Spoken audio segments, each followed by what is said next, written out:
पीछे हट जाओ दीवाल आने दो। बस हो गया भैया आज का कन्नौज का दौरा।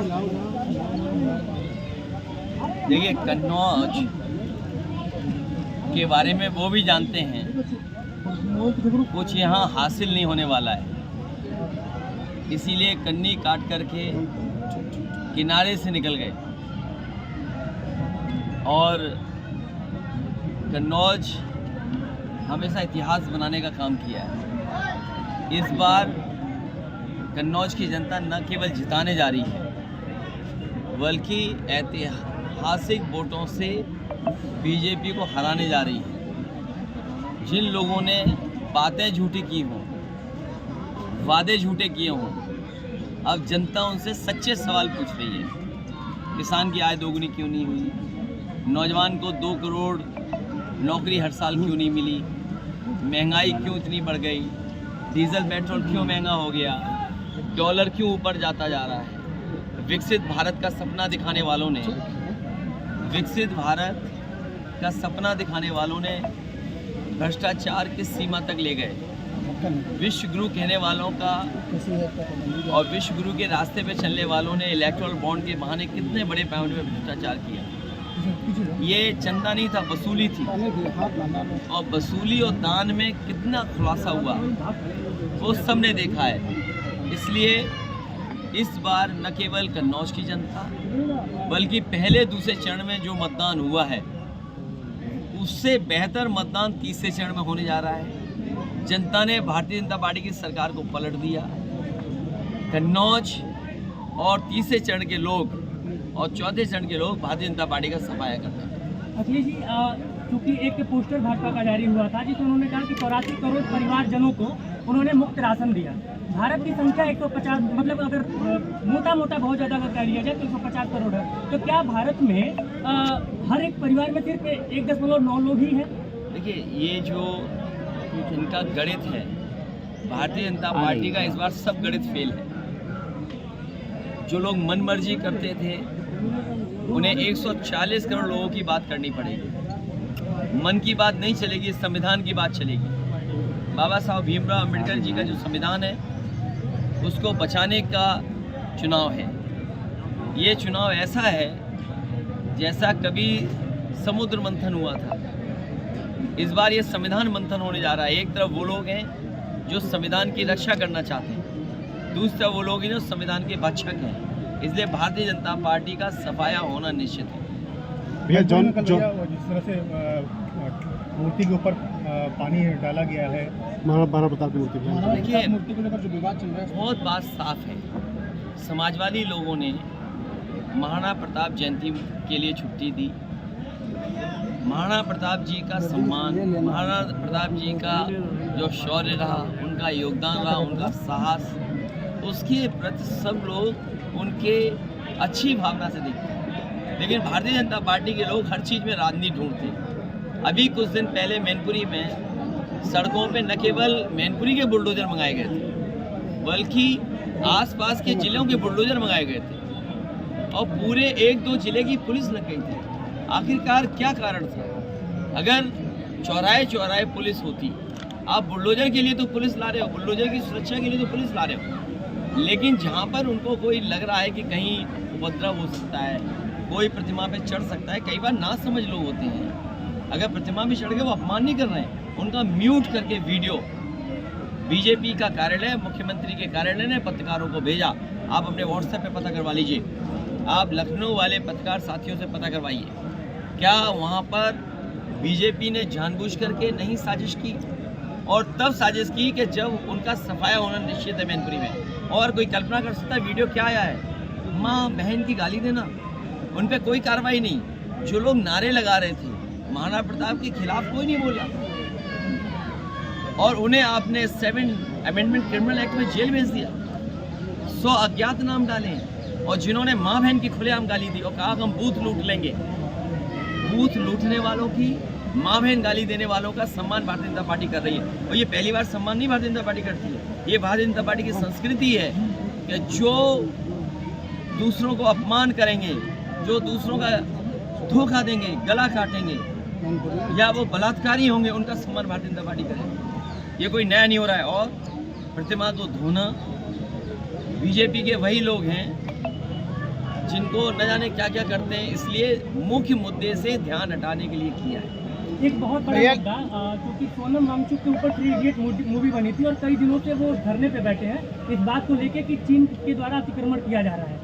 विपक्ष के तमाम बड़े नेता, मतलब ये आवाज़ सोनम वांगचुक की क्या वहीं पे धरी की धरी रह जाएगी या फिर उसको उठाया जाएगा विपक्ष के नेताओं द्वारा? सोनम वांगचुक और उनके तमाम साथी सहयोगी बहुत दिनों से संघर्ष कर रहे हैं और जो घटनाएं चीन की सीमा पर भारत की भूमि पर हो रही हैं उसके बारे में जनता को और सरकार को इशारा कर रहे हैं, जागरूक कर रहे हैं। लेकिन कमाल की सरकार है जो सो रही है। सरकार को अपने भारत की सीमा की सुरक्षा को लेकर के कोई चिंता नहीं है। और अगर चिंता होती तो क्या रिजांगला का मेमोरियल तोड़ दिया जाता? क्या रिजांगला का मेमोरियल उन तमाम जवानों की याद में बना था जिन्होंने चीन से हमारी धरती को बचाया था, भारत माँ की ज़मीन बचाई थी?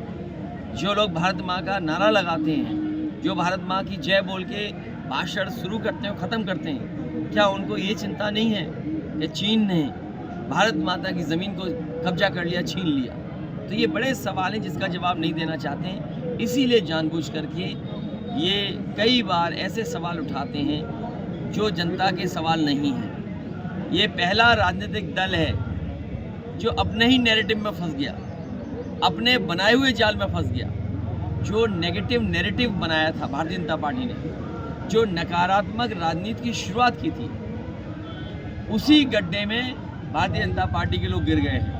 याद रखना, जो गड्ढे दूसरे के लिए खोदते हैं वो एक दिन अपने आप खुद गिरते हैं। बीजेपी का जो नेगेटिव नैरेटिव था आज वही उसको हरा रहा है। और हम तो अपना समाजवादियों से कहेंगे चुनाव के बाद संविधान का मंदिर हर पार्टी कार्यालय में बनेगा। संविधान का मंदिर हर पार्टी कार्यालय में बनाएंगे जिससे लोग समझें संविधान का जाने का मतलब उनके अधिकार छिपा। संविधान का खत्म होने का मतलब उनको पढ़ाई उनसे छीन लेना। संविधान को अगर ये बीजेपी खत्म इसलिए करना चाहती क्योंकि आपको न्याय नहीं देना चाहती। संविधान हमारा संजीवनी है, इसलिए हर समाजवादी पार्टी के कार्यालय में संविधान का मंदिर बनेगा। और आने वाले समय में हम अपनी जनता को भरोसा दिलाते हैं कि बाबा साहब भीमराव अम्बेडकर जी का दिया हुआ संविधान को कोई ठेस नहीं पहुंचा सकेगा। जो संविधान बदलने निकले हैं उनको जनता बदल देगी इस बार।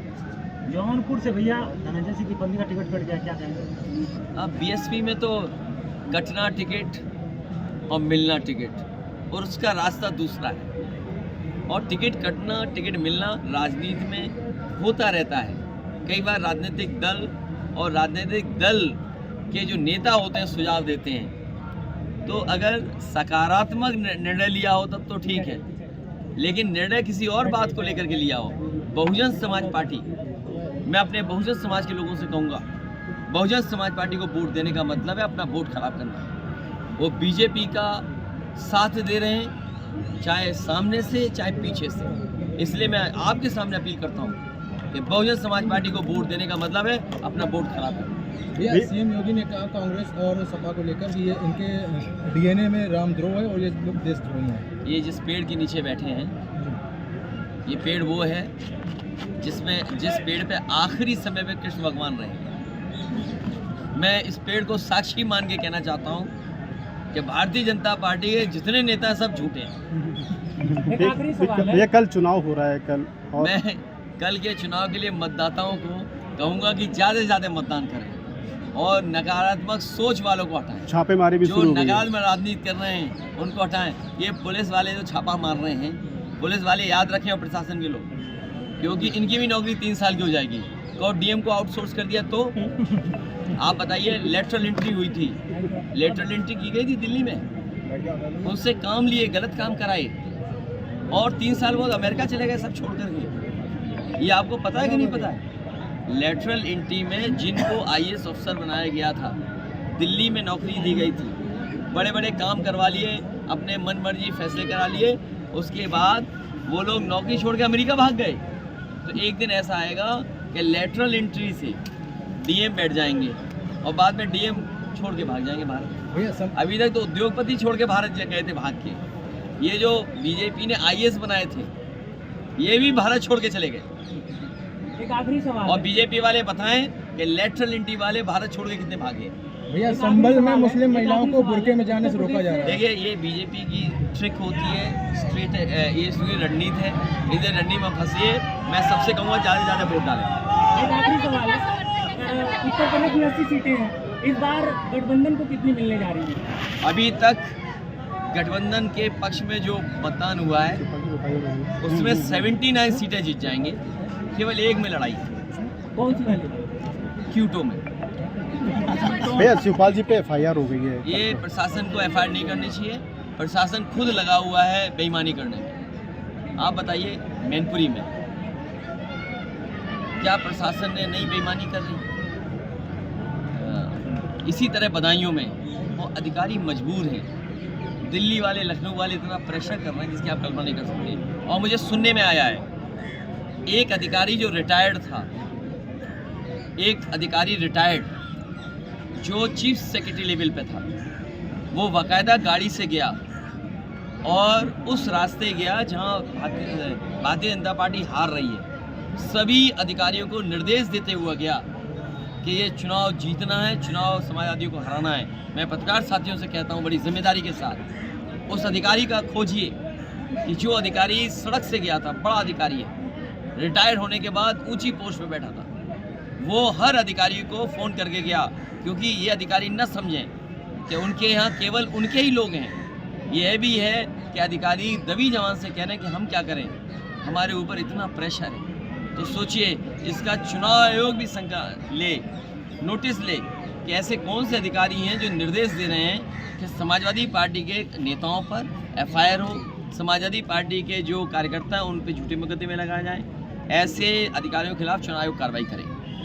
कहीं हताशा की हार तो नहीं है? जब पहलवान हार जाता है, हमारे साथी किसी ने कुश्ती देखी होगी, जब पहलवान हारने लगता है तो क्या नहीं करे बताओ। जो हारने वाला पहलवान है कभी नोचता है, कभी काटने भी लगता है। तो और खिसियाना आदमी क्या करता है बताओ आप। भैया जौनपुर में नहीं, वो बिल्ली के लिए है। जौनपुर में मायावती ने टिकट काट दिया है। अब प्रयासी सुनिए तो ये धनंजय सिंह आपके संपर्क में भी है क्या? नहीं, मेरे संपर्क में कोई नहीं है, लेकिन बहुजन समाज पार्टी का रास्ता कुछ और है जिसकी वजह से टिकट काटा। भैया हम लोग की बात सुन लीजिए, हम लोग इतनी मेहनत करते हैं आपके पीछे